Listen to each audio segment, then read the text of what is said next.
Greetings, YouTube.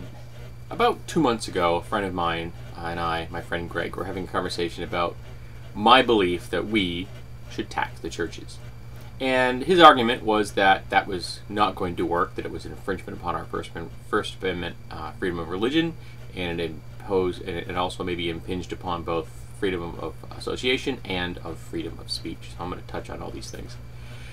So I've been thinking about what he said since then. At the moment, I was just really annoyed with him, and I didn't give him an initial response because I thought that he was missing the point I was trying to make. But the deeper I looked at the problem, the more I saw that there were solutions. So, the First Amendment, in my opinion, applies to individuals, you and me. It doesn't apply to institutions. Now, in the event that you belong to a religion that requires you to gather in a number, a group of people to have a participatory experience, there's nothing stopping you. You have the freedom of peaceful gathering, and you could do that gathering in someone's home, in a public park. There are free spaces that you can get at, say, public libraries and things like that. Or you could rent a space in a school or in some other place. You could gather at will in any of these locations and have your religious experience. Layperson to layperson. No one in charge. It's just a collective body of religious people with similar ideas talking together. The only group I really know I know of that do these kind of things are Bible studies. But that's basically what I'm talking about. So your freedom of association is not being impinged upon, nor is your freedom of expression or your free speech. So whether your freedom of religion or free speech. You're all good here.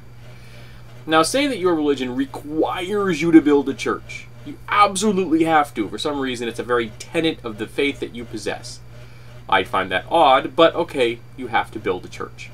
Now, you could just rent a space, and that already feeds into the tax stream, so you're good. And I know of a number of Islamic groups in my area that rent spaces because they don't have the funds to build a church, build a temple. So you can do that. You just rent a space, and then you're good. You're providing money to the tax stream by paying the rent, and yet you are still enjoying association, religion, and expression. Again, nobody's holding you back at all. But say you want to build your own church. Physically, you want to buy some land, you want to put a building on it, and you want to have it be something dedicated just to your faith. Okay, I don't really see the need for that, but okay, you decide to do this. Cool. Your experience is not my experience. So you can do so as a cooperative, just like a cooperative grocery store, which is the first example I can think of. I've known a number of cooperative grocery stores in my life. People have come together and collectively build a place where people buy and sell food in an effort to be broken free of the corporate food industry. They don't want to be involved in that. They want to be dealing with something that they control, that they have their hand in on every level. Excellent. Why can't you do that with the church? You come together as a co-op. You build it, everything. And again, layperson to layperson, you can gather inside this building and you're good. And you'd still be paying taxes, property taxes, and things like sewage, water. You discover these things once you buy a building. Now, say you really want to have a religious leader. And you want someone who's dedicated to it. That's their job. It isn't just, Bob's doing it on Thursday and Sally's doing it on Tuesday. You want someone whose full-time gig is a religious leader, so that they can take care of the entire community to a much greater degree than the lay people can, who have jobs outside their religious association. Okay, your cooperative church hires someone to be a religious leader. You do it just like hiring a counselor. Just like a secular group hires a therapist or a counselor, you pay their salary, they pay taxes on it, and everything's good. And again, your freedom of association, expression, and religion have not been impacted by this. Those rights are individual rights. They do not apply to institutions. Contrary to what the Supreme Court would tell you, institutions are not people, nor is money free speech, but that's beside the point. your individual rights have not been impinged upon. And so there you have it. A tax-paying church with a religious leader and its own structure on its own land that is not tax exempt. Now, if they would like to have nonprofit status, they can also do that. But I feel that they should be then have to follow all federal guidelines for anti-discrimination. So all the guidelines the federal government has, says all the different groups that have protected status would have to apply to the church. So if you want to be a nonprofit, excellent. But that also means your church can't tell the public that black people shouldn't have the right to vote, or that gay people shouldn't have the right to marry, because that's discriminatory. But you volunteered for that nonprofit status. No one forced it upon you. You have volunteered into an agreement between your church and the federal government to get that, so you could then do other things with your tax-exempt status, your nonprofit status. Excellent. It's an agreement you've walked into and you can walk away from. And again, your individual rights of association, expression, and religion have not been touched. Now, there's the nature of freedom of speech. My friend touched on that as well. But the reality is that we have limitations on freedom of speech. We always have. And they are limitations that we as a people have accepted and have decided are reasonable.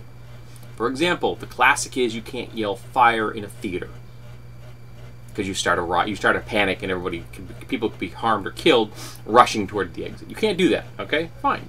Excellent, you can't do that. But that's a limitation we accept. There are libel laws and slander laws. You can't libel and slander people. Again, those are limitations that we accept. You cannot incite a riot. If you stand up and say all black people should die, that's protected speech. It will label you as a raving bigot, but it's protected speech. But if you incite a group of people to then go forward and kill plaid people, inciting a riot, that is not protected speech. Or if you say the plaid person Bob Smith living at 123 Elm Street should be killed, that's criminal threatening. That is also not protected speech. So we have limitations on our free speech, ones that we all agree are wise. So the limitations I am placing upon religious institutions, not individuals, in my opinion, are reasonable. And it would take away the church's tax-exempt status. It would put them into the supply stream of paying taxes for the land they use and the resources that they use up, water, sewage, things like that. And it would take them from being considered a special case and putting them down to the same level as every other entity in America. You would no longer have that special status because, quite frankly, churches do not deserve them. Religious institutions have shown us time and again that they are unworthy of that special status.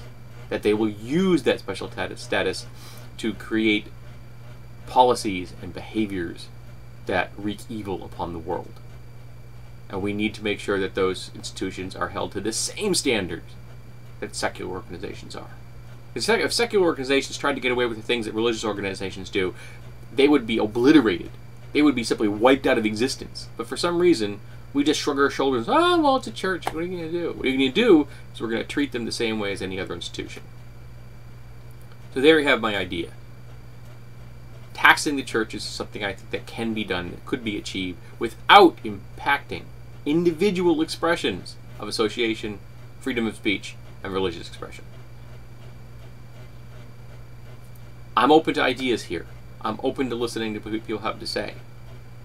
I think this is a dialogue we need to open, because if we start talking about it, then hopefully someday it can become a reality. Churches do not deserve their special status at all. They never have, they don't now, and they never will. They need to be treated the same way we treat all institutions. The same criteria, the same ethical and moral and legal codes need to apply to them. They should not be able to wreak evil in the world and get a pass. So tell me, do you think we should tax churches? Do you think we can tax churches? Or is that the special status that churches enjoy today in our world so special that taxation is off the table?